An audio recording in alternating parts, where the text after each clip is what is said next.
Coming up on NBA Now by Chat Sports, I'm your host, Chase Sr. Appreciate all of you for rocking and rolling with us on the program today. Going to take a look at the top 30 2023 NBA free agents. This list is as deep as it's ever been with star power, elite players, and legitimate key ingredients for a championship contender. Interesting NBA free agency rumors hovering right now around LeBron James. Which players could get rookie max contract extensions? Might only be two, and LaMelo Ball and Anthony Edwards. We'll touch on that, but first, do you love Chat Sports? If you do and you're a loyal subscriber, I want you to type real one, because all of you who watch our content, take it in, subscribe to the channel, and you're daily viewers of us, we just want to show you some love. First, though, NBA Now, sponsored by Mint Mobile. They're changing the cell phone game with plans starting as low as $15 per month. You don't have to change your cell phone number, which is really important for a lot of us because we don't want to lose our contacts. You don't have to get a new physical phone with their digital eSIM cards to get signed up. You don't have to go to a physical store. Mint Mobile will send it to you. And it's a seamless process. MintMobile.com/chatsports. Start saving money today. So we're going to look ahead on today's show. This 2023 free agency class is one of the best, if not the best, free agency classes that we've really ever seen. And of course, this does depend on a couple of stipulations. Player options, restricted free agents, as well as looming contract extensions that could happen in the lead up to 2023 NBA free agency. So when we break down this list, just remember those talking points. Now, as far as these 30 top NBA free agents go, I've broken them down in a couple of different categories. We first take a look at the elite tier. It's truly elite. LeBron James, if he doesn't sign that max contract extension, he could become a free agent in 2023. Kyrie Irving opted into that player option, so only has 1 year remaining on that deal with the Brooklyn Nets. Draymond Green has a player option. So too does James Harden, Chris Middleton, and Fred VanVleet. And Andrew Wiggins, coming off a marvelous NBA Finals appearance from another team outside of the Golden State Warriors. They could try to pry him away with a deal checking in at about $200 million. So that right there is the elite tier. How about the starter tier? DeAndre Hunter, restricted free agent. Vooch with the Chicago Bulls, still a really good big, but is a little bit of a defensive liability, and last year in Chi-Town, a little bit underwhelming. Christian Wood was traded to the Dallas Mavericks. If it doesn't work out, he could become a free agent to hit the open market. Miles Turner has been one of the best shot blockers in the NBA for a long time. There will be teams vying for his services as a big who has value in today's NBA because he can also stroke the three ball. And then Tyler Hero, a restricted free agent. As for the quality starter tiers, this is when we go deeper into this list. D'Angelo Russell, to me, he's like James Harden light. Pretty good in moments, not nearly consistent enough, and sometimes very maddening. R.J. Barrett is a blossoming superstar who has elite defensive ability and has gotten progressively better in each of his first couple of years since coming out of Duke as a first-round pick for New York.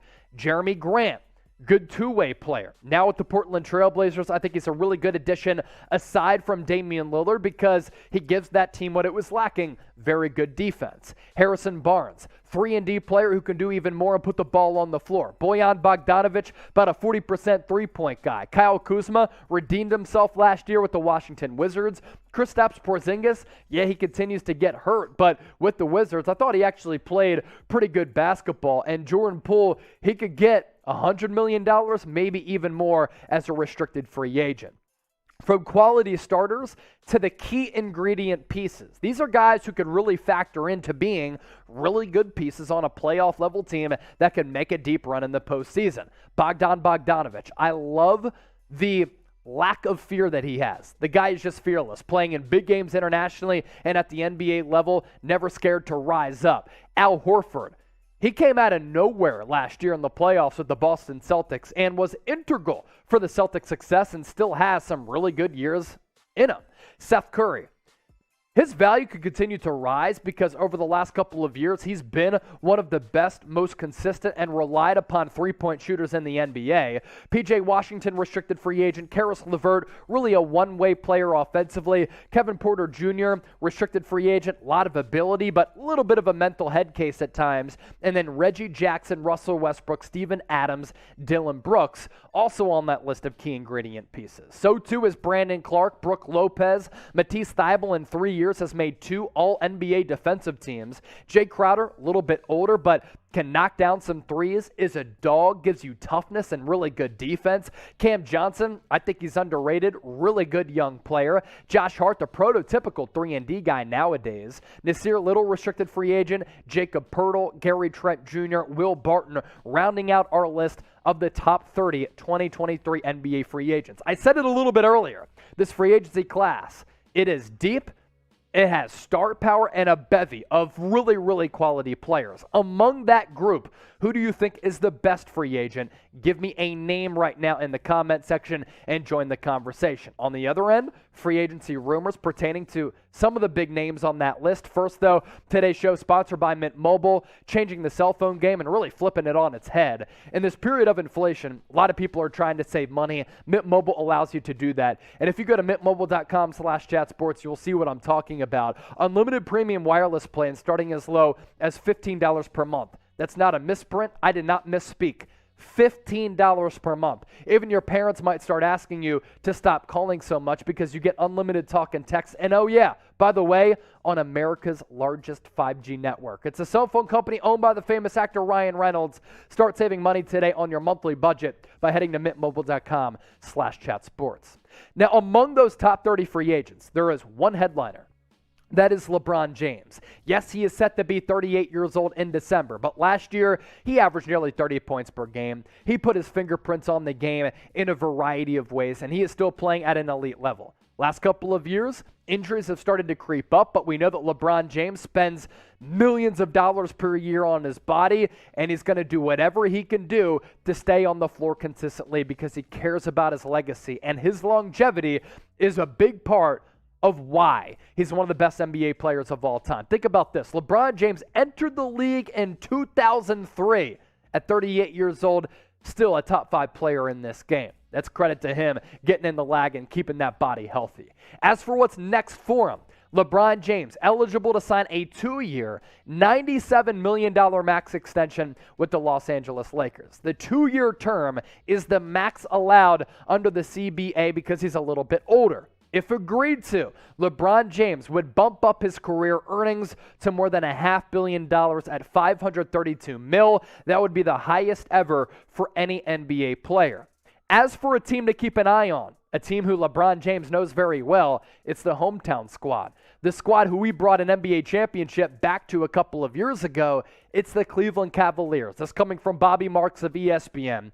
Until a LeBron James extension is signed in Los Angeles, the Cleveland Cavaliers should be a team to keep an eye on next offseason. Cleveland doubled its win total from 2 years ago to this past year, 22-42, and was one of the highest success stories last year despite losing in the play-in tournament. But if you remember before that, before they suffered injuries, they were even higher in the Eastern Conference standings. The Cavs have a strong nucleus consisting of first-time All-Star Darius Garland, the emerging Evan Mobley, the breakout player from last year in Jarrett Allen, and could have more than $30 million in cap space in 2023 with Kevin Love coming off the books. Would James return for a third tenure in Cleveland if he views the Lakers roster as not championship worthy? Bobby Marks said, keep an eye on it. Now, LeBron James is smart.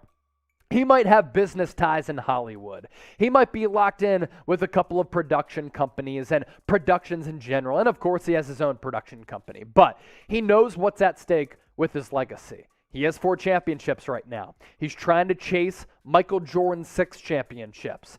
He also knows that Steph Curry just won his 4th. Now they're tied. And they're battling it and duking it out as to who is going to be the best player of this generation. So LeBron, he knows about this. This is something that he's thinking about. And if he thinks that the Lakers are not well-equipped or well-positioned to compete for championships in the future, he could look to go to the Cleveland Cavaliers. He could be the headliner to get an expansion team kick-started in Las Vegas or maybe even Seattle. All of those things things that we have to certainly consider moving forward with LeBron James. Now, where do you think he is among all of the best players of all time? Fill in the blank for me. This is the classic debate. He is a top blank player of all time. You let me know and let your voices be heard in the comment section. Lastly on the show, rookie max contract extensions. The 2020 draft class eligible now for these max deals. Here's the thing. I don't think there's going to be a lot of movement on this front like there was this past offseason, led by Darius Garland and Ja Morant. The 2020 draft class could feature the fewest rookie max extensions in league history with only 2. Yes, that's correct.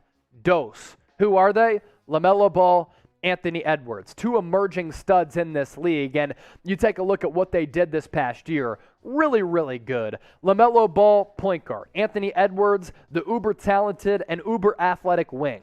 Different players, both with extraordinarily high value. LaMelo, 20 points per game last year. Much better rebounder and dish man with a little shy of 7 rebounds per night, 7.5 assists.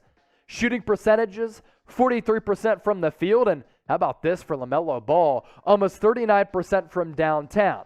More volume there for Anthony Edwards, who, again, has much more defensive potential, I think, as compared to LaMelo. More of that scoring wing, not the primary ball handler. That's why the rebounding number's down, assist number's down. But Anthony Edwards is a player who I think you can win a championship with as a bona fide number 1. I'm not sure the same can be said for LaMelo Ball, but either way, in line for paydays. As for players who are Supermax eligible, that includes Jason Tatum, Pascal Siakam, and Fred VanVleet. For VanVleet, and I believe Pascal Siakam, if they're named to an all-NBA team, that changes how much they're eligible to get paid. But either way, Supermax eligible guys, Jason Tatum, Pascal Siakam, and Fred VanVleet. If you had to pick a young buck between 2 of those 2 max eligible players in LaMelo and the Ant-Man, Anthony Edwards, who would you pick to sign and build your franchise around? Give me an L for LaMelo or an A for the Ant-Man.